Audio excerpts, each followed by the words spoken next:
Is the era of so-called free trade over, or will NAFTA and other regional trade blocs be our future? I'm Eric Vickers and you're watching JBS Straight Talk.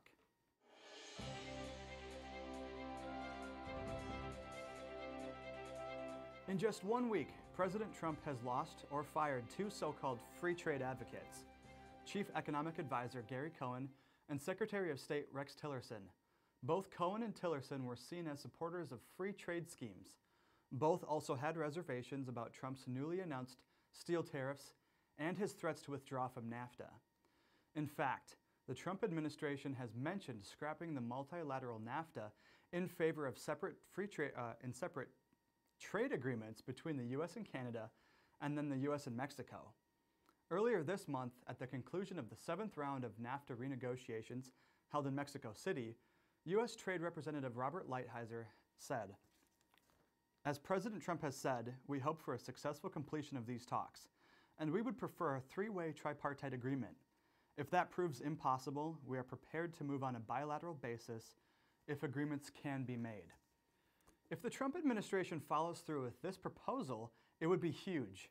Moving away from multilateral regional trade blocs overseen by the World Trade Organization is definitely a step in the right direction.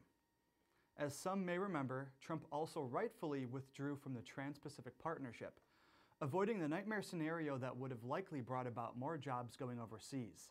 Remember Detroit? And worst of all, an accelerated erosion of American independence. Now, Trump has a real opportunity here. If the U.S. withdraws from NAFTA, jobs that were lost to Mexico will be brought back, and America's sovereignty will no longer be threatened by the secretive, unaccountable NAFTA courts. Let's keep in mind that the U.S. has traded with both Canada and Mexico long before NAFTA or any other trade agreements. We don't need government-managed trade agreements, especially multilateral ones, designed to facilitate regional or global government. Trade can be as simple as our 2 or 3 countries agreeing on an individual basis to freely trade with one another without government intrusion. However, there are exceptions on select tariffs or goods or services that could impair our national security and ability to defend ourselves in times of war. Learn more about the disastrous ramifications of the entangling alliances created by these multilateral trade agreements by getting this book, International Merger by Foreign Entanglements by Arthur Thompson. Books are available at shopjbs.org. To help us get this book into the hands of thousands of influential decision makers, to help expose the objectives of free trade globalists and their scheming trade agreements, please participate in our Operation Book Blast. Our first 500 books are on their way out the door. Links are provided in the description section below. So until next time, take care always, and God bless. If you enjoyed this video, make sure to subscribe.